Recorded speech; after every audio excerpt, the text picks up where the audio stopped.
So over the past few years, I've been covering what I like to call 2000s teen beat movies. This includes Pop Star, a movie starring Aaron Carter, which somehow managed to be one of the most infuriating movies I've covered, Taking 5, starring the Click 5, which turned out to be a pretty solid effort that I actually really liked, and The Biggest Fan, starring Chris Trousdale from Dream Street, one of the most hilariously inept films ever made. Well, today's movie can kind of be considered in that genre. It doesn't star a musician, but it does feature a lot of cameos from them, and that is Longshot. Wow, he's so bendy, huh? Oh, ouch. No, not that one. This one. This actually got a theatrical release in Germany in 2001, but got a direct-to-video release here. Directed by Lionel C. Martin, who mostly did music videos, he's worked with the likes of Boyz II Men, NSYNC, the Backstreet Boys, TLC, Tupac, a lot of acts in the 90s. But it was written by Lou Pearlman. Now, Pearlman is not a movie guy, but a music producer, managing both NSYNC and the Backstreet Boys. But then in 2006, he was arrested as it turned out he had been running a Ponzi scheme, scamming investors out of more than $300 million, and was sentenced to 25 years in jail. He then died in 2016. So let's see how Mr. Pearlman's one feature writing credit worked out. It has a 2.9 on IMDb. Here's Longshot.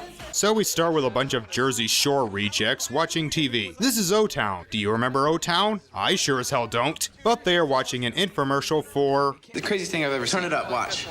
It's a sneak preview before it hits theaters. Imagine!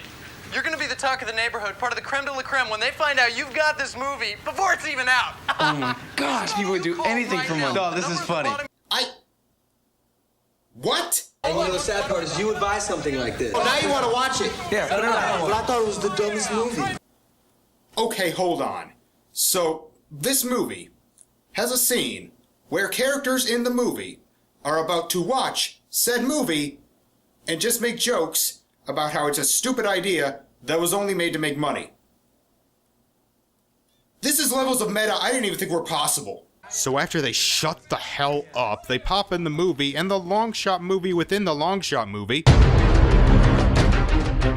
starts off with every single Disney Channel original movie of the 2000s. No, seriously, it's some guy playing basketball with only a few seconds left and them down by 2. That was pretty much the ending of at least 15 DComs in the 2000s. But unlike those films, he actually misses.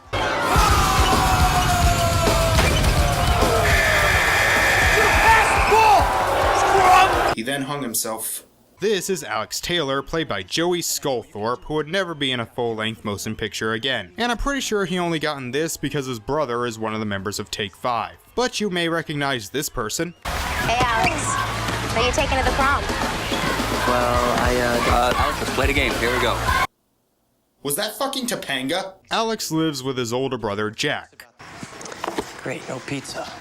Then why do you still have the box? Next, we cut to a country club where we get our next big cameo. And I'm here to tell you that if you lose another car, we're gonna lose you. You got it? Yeah. You get it? Okay. Now go! Odd, the one who would have the longest career out of everyone in this movie is playing a valet. Check this out. These orders came straight from the boss. Now what you gotta do is drive the car real fast. When you listen to the radio, turn it all the way up. And the most important part, when you leave, gotta squeal the tires. It's a must. Gotcha. Got it?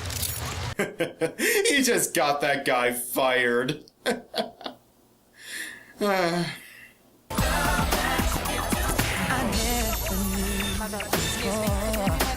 Speak up, I can't hear you. So Alex goes to some prep school where an, oh god, a nerdy professor with papers, I know where this is going. And the papers go flying. I'm sorry, sir.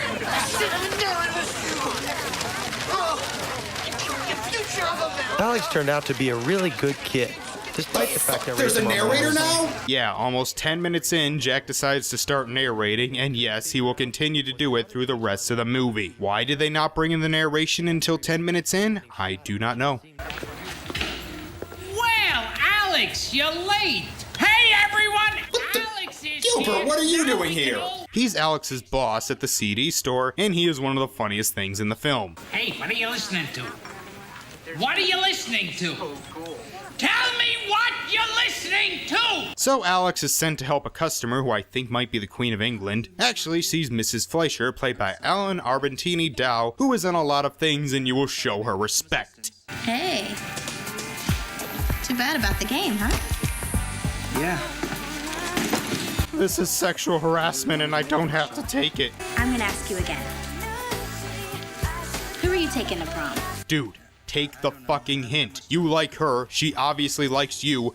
Fucking ask her. Back with Jack, It was like I accidentally drove onto the set of some cheesy teen movie with a bunch of cameos. So that's twice that this movie has acknowledged that its very existence is stupid. I don't know how to feel about that. Jack is attacked by mobsters in one of the lamest car chases I've ever seen and is taken hostage. Oh, and this happens. Yeah, this definitely doesn't fit into the Teeny Bop trilogy. So we have apparently entered into an action movie with helicopters and explosions. If you're wondering what the fuck this has to do with anything, well, I'll try to explain. So Jack has two jobs. One is a fitness trainer and a gigolo. Yeah, or at the very least I think. He doesn't outright say it, but it's very heavily implied. One of his clients was a woman named Mitzi who turned out to be the wife of a mobster named Laszlo Price. He's obviously pissed off, so he offers Jack a deal. He wants him to go to New York to find a woman who just inherited a major company from her husband, and she's going to sell it off, and Jack just has to find out who it is she's selling to. If he refuses...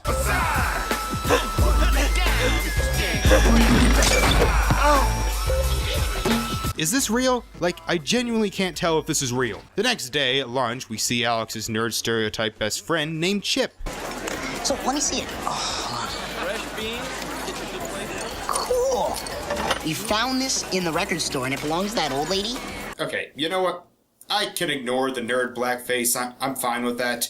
My only question is, why is this guy his only friend? How is Alex a nerd? He's tall, pretty handsome, he's on the basketball team. Yeah, he lost them the game, but that was just a few days ago. This guy seems to be his only friend, and he's being crushed on by the head cheerleader. Oh, shoot. What? I'm late for practice. You just started lunch. How can you possibly be late to practice during lunch hour? And if you had practice, why did you go to lunch? He nearly gets in a fight with the bully character, but thankfully the nerd professor stops it before it can happen. This nerd professor may be my favorite thing in the entire world. You okay? So I'm gonna be having my eyes on you. We then get the locker room scene, you know, for the ladies. Oh hey, a black guy. The editing in this is so bad. Not only do scenes seem like they were just thrown together at random, but some of them end abruptly or have awkward cross dissolves. Take this scene where Jack tells Alex he has to go away for a week. Look, I gotta leave town for about a week. A week? It's your birthday. Where you going? I know. New York. Gotta take care of some business. I didn't edit that! Also, here we get the only other cameo by someone you might actually remember. Yes, a year before Crossroads, this was Britney Spears' feature film debut, and honestly, she's not that bad. The acting overall isn't the worst I've ever seen. Compared to most of the performances in Popstar and The Biggest Fan, they're goddamn Oscar-worthy. It's basically sitcom levels, just passable. Anyway, now for a pointless scene in the cockpit with Kenny Rogers and one of the members of NSYNC who isn't Justin Timberlake. Captain, we're in the middle of a lightning storm, and we've lost all communication with air traffic control. I don't know what the problem is, but they've got to get in sync. Boo! Boo! Fuck you! Fuck it!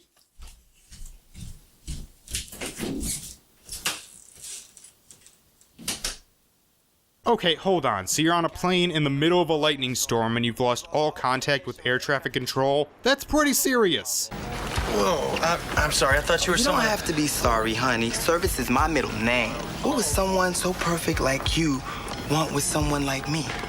Early 2000s gay. When we liked gay people, but weren't comfortable enough treating them like actual humans yet. Price gives Jack pictures of the woman he has to win over and tells him that he has an eye on Alex. This pisses him off so much he crumbles up one of the pictures because he's tough. Meanwhile, back with Alex, he's... wait a minute.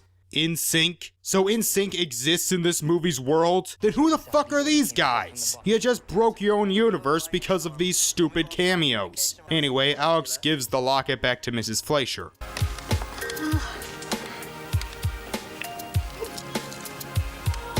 And then she kidnapped him. The only man to ever show her kindness.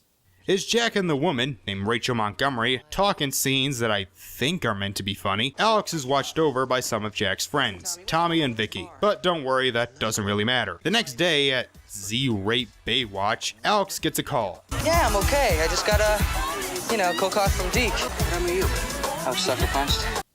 When the hell did that happen? No, seriously, we never saw that. Show, don't tell. The editing in this is so fucking bad. Jack sneaks past another cameo as he breaks into a restaurant through the kitchen. Why didn't you just go through the front door? What the Art Garfunkel? What tween girl in the early 2000s is gonna care about Art Garfunkel? I know who you are! Art Garfinkel!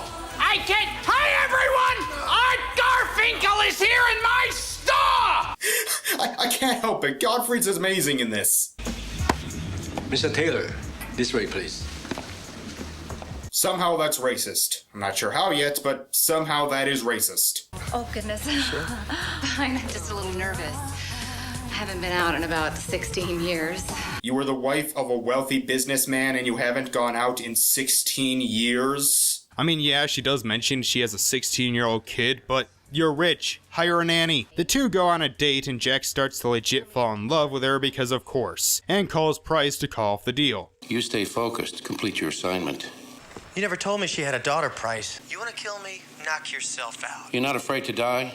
Does your little brother feel that way too? Is he brave like you? Price, wait. Goodbye, stupid. Well, that was pointless. So to keep Alex safe, Jack brings him to New York for the weekend. Oh, and they're staying at the Trump International Hotel. I don't have time for a Trump joke. We still got about 45 minutes left and I haven't even got to the karaoke scene. Because of course there's one of those. Now we enter movie 2. Everything we have just seen with Alex over the past 40 minutes is put on hold. His friend, the bully, Topanga, basketball, working, Mrs. Fleischer, every single one of those won't matter for the next 30 minutes. The two meet up with Rachel and her daughter Kelly, and in order for Jack to get the name of the company, he asks Alex to take Kelly for a day out. So they go to a pizza place where we get the most pointless scene I have ever seen in my life. What are you doing, Spunad? Listen. Black olives, pepperoni, 18-inch pizza. Now. Hit me again and see what happens, Superman. Listen, we gotta do this now. We're working here. I got people, I got customers. Let's go. Dude, you do it. Oh, you do it. You do it. Alright, I think this is a good time to bring this up. These cameos are not only pointless, they actually take away from the story. They distract from the story. Almost every single cameo so far has been pointless. Most of them are just cutaway gags that have nothing to do with the actual plot. When I heard that this was a movie with a bunch of cameos from pop stars, I initially thought it would be them playing themselves, with them having some, if not much, impact on the story. Kind of like the Disney princess scene in Ralph Breaks the Internet or Bill Murray in Zombieland. A cameo, sure, but a cameo that has some impact on the plot. Like, take this scene right here. Hi, you guys. I don't mean to interrupt. Would you guys mind if I borrow your pepper? No. Thanks.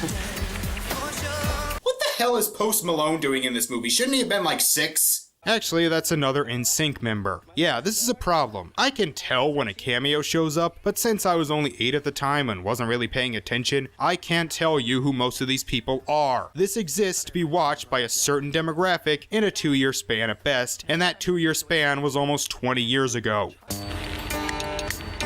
Yeah. Ah, yes, the song that made me realize this movie exists. Why is it playing here?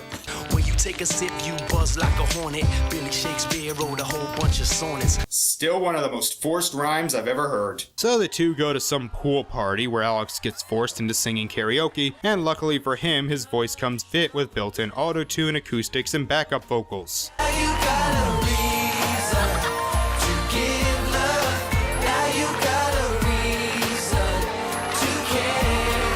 Admittedly, I do kind of like this song. I'm a sucker for this early 2000s teen bop music. By the way, I think I can ask this now. What the hell happened to Topanga? You set up that these two were gonna get together, and now you're setting up that these two are gonna get together? So either some drama's gonna go down or this movie is incompetent. Excuse me, officer. Yeah, how you doing? Hey, can I ask you a question? Sure. I'm lost. Do you know where 527 Park Avenue is? 527 Park. All right, 527 Park Avenue, you just continue 2 more blocks. All right, take care. Hey, looks like a summer girl. Boo! Boo! Fuck you! Fuck!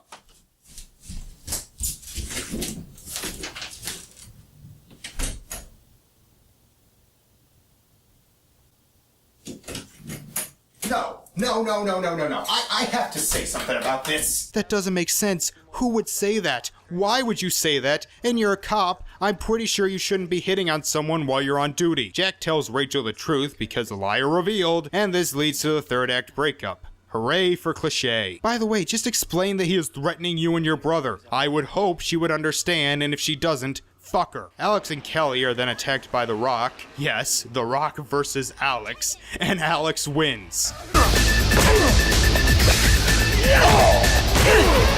Yeah, sure.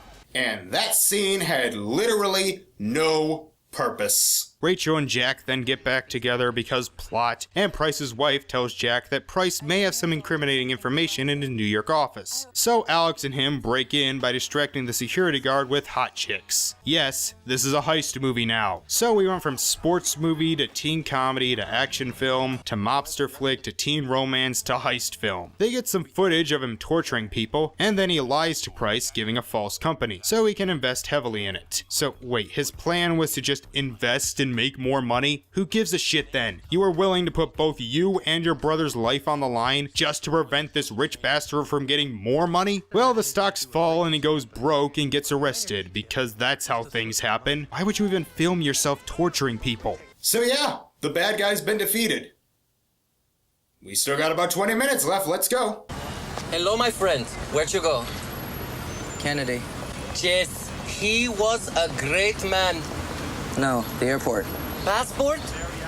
I have my passport right here. Why don't you ask me? Well, you're outside a Trump building, you better have your passport. Oh, got one in. So we're back with the school plot as Alex, I guess, has gotten more confident and stands up to the bully.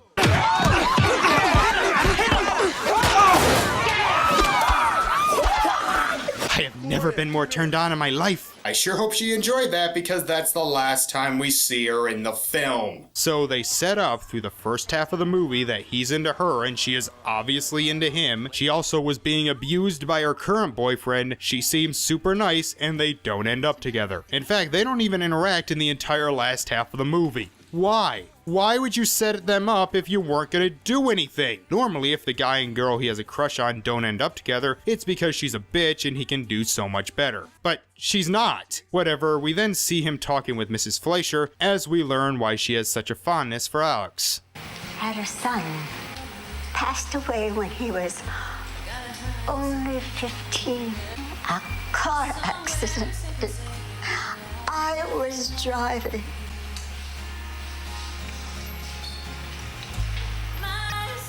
His name was Alex. I want you to be my new son. She then gives him tickets to a celebrity basketball game because sure. Man, this has been an incredible game. Okay, here's your seats right here. Yeah, JoJo, but coming up, there's a hot group that's taking the world by storm. Take 5. Oh yeah, Take 5. They'll be around forever. All day, all night.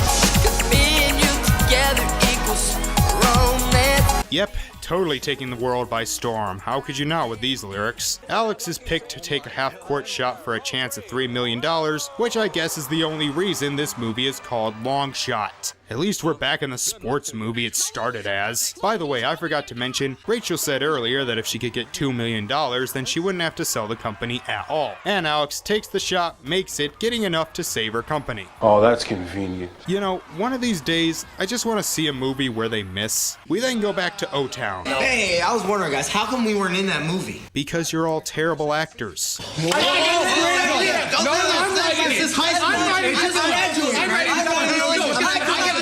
Shut the fuck up!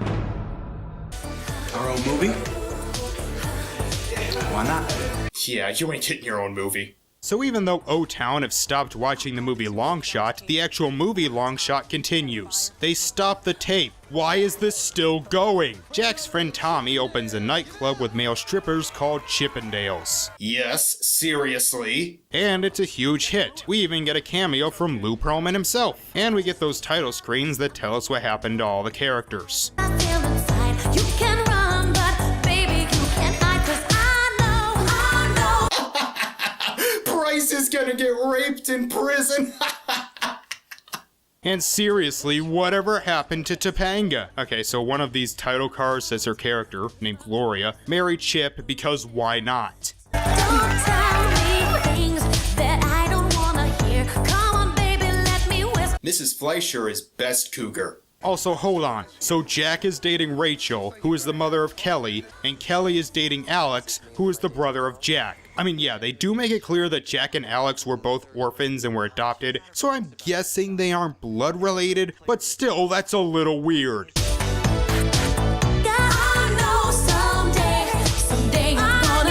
It later flopped, and Alex had to fall back on that basketball career he is supposedly so good at. Why is this still going? Even during the credits, we get deleted stuff and behind-the-scenes footage. You know, an hour and 20 minutes is still feature length, guys. You don't have to stretch it to an hour and a half. Guys, I think I may have just found the greatest movie ever made. This movie is a train wreck of the most beautiful kind. It is better made and acted than The Biggest Fan, but the writing and editing is just as confusing and amateur. The cameos are forced, distracting, and lazy, the dialogue is trite, the plot is a mishmash of several different genres, it drops plot points just to pick them up later, it's dumb, it's nothing but pointless pandering, and I had a goddamn blast. It's hilarious, both unintentionally and kind of genuinely. I laughed at a lot of the jokes, and I was invested in seeing where this was going. This was wonderfully dumb. Please spread the word on this. Buy it for yourself. Show it to everyone you know. This needs to be a new classic bad movie. There's so much more shit in this I couldn't get into. You have to watch it. More people need to talk about it. Thank you, Mr. Perlman, for this fantastic, fun, insanely entertaining piece of crap. So that's it for 2000's Teen Beat movies. Maybe there's another one that I'll get to someday, but for now, this is the end.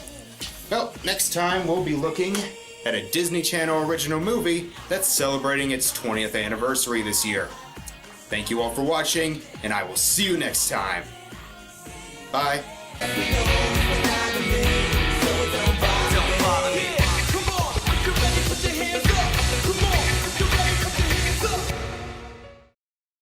You eat, you run around the wheel, you sleep, and you take a crap.